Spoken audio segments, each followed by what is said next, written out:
The rain fell like bullets that October evening when Marcus stood outside the airport terminal, watching Emma's silhouette disappear through the security gates. She didn't look back.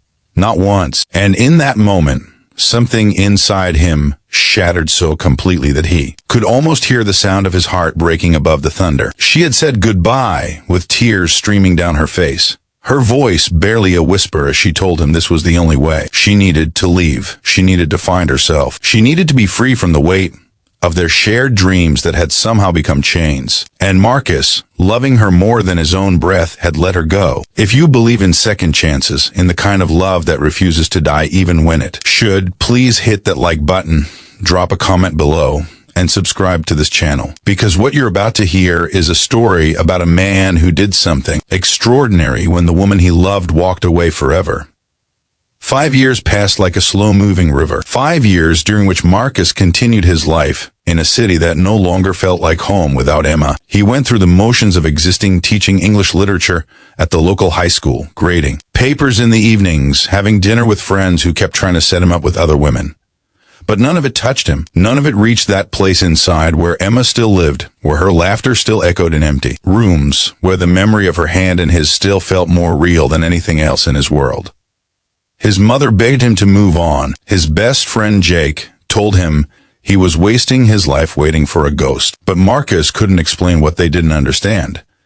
He wasn't waiting. He was simply incapable of loving anyone else. Emma hadn't just taken a piece of his heart. When she left, she had taken the very capacity to give it to another. During those 5 years, Emma had moved to Seattle, pursued her dream of becoming a documentary filmmaker, and built a life that looked perfect from the outside. She traveled to remote villages, captured stories of resilience and hope, won awards that her younger self would have celebrated with wild abandon. But late at night, alone in her apartment, overlooking the city lights, she would find herself thinking about Marcus, about the way he used to read poetry to her on Sunday mornings, about how he always knew when she needed silence instead of solution, about the profound safety she had felt in his presence, a safety she had mistaken for confinement in her restless youth. She had left because she was terrified of becoming ordinary, of settling into a predictable life before she had truly lived. But what she discovered in her freedom was that extraordinary moments meant nothing when you had no one to share them with who truly understood your soul. Marcus kept a ritual that no one knew about. Every year on the anniversary of the day Emma left,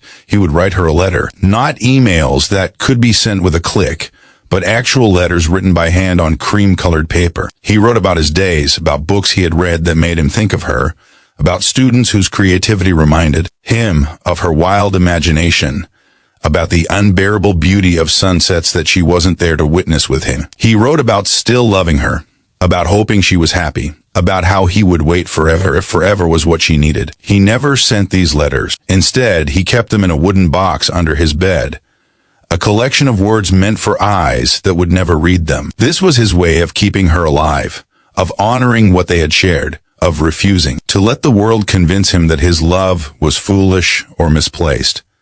Then came the phone call that changed everything. It was Jake, his voice urgent and strained, telling Marcus to sit down before he continued. Emma's father had suffered a massive heart attack. He was in critical condition at Memorial Hospital in their hometown. Emma was flying back, would be arriving within hours. Jake thought Marcus should know, thought he should prepare himself for seeing her again after all this time. Marcus felt the room spin around him. In that instant, all the careful compartments he had built to contain his feelings exploded open. She was coming back, not for him, he knew that.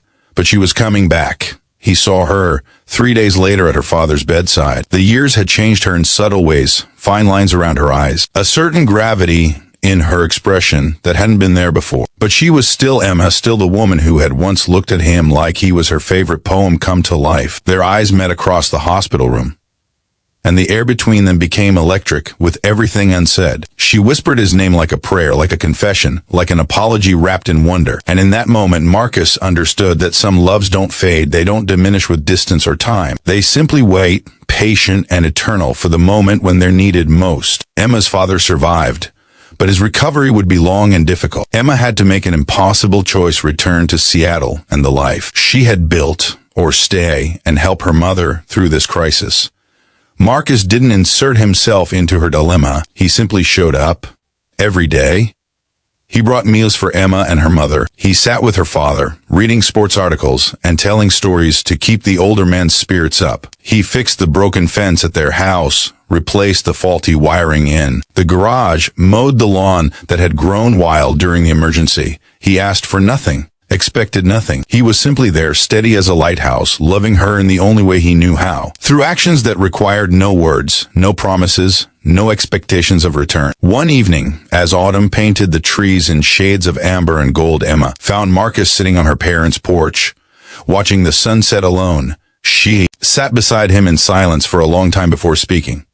When she finally did, her voice cracked with emotion. She told him she had been a fool, that she had spent 5 years chasing a version of freedom that turned out to be just another kind of prison, that she had confused loving him with losing herself, when in reality his love had always been the foundation that made her brave enough to fly. She told him about the letters she had written too, the ones she had also never sent, the ones that said she was sorry, that she missed him, that she had never stopped loving him either. She told him she didn't deserve his faithfulness, his patience, his unwavering presence. And Marcus, this man who had loved her through absence and silence and the unbearable weight of uncertainty, simply took her hand and said the words that would heal them both.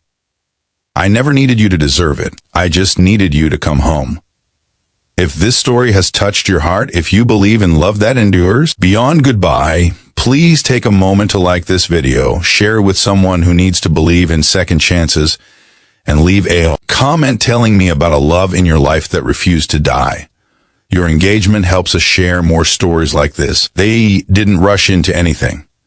Healing, they both understood, was not the same as forgetting. Emma decided to stay, to freelance from home, to build a life that honored both her dreams and the love she had almost lost forever. Marcus continued teaching, but now his evenings were filled with laughter instead of silence, with Emma's camera, equipment scattered across his living room, with plans for a future they would build together this time. They learned to talk about their fears instead of running from them. They learned that true freedom wasn't found in being alone, but in being fully known and still fully loved. The wooden box of letters eventually came out from under Marcus's bed.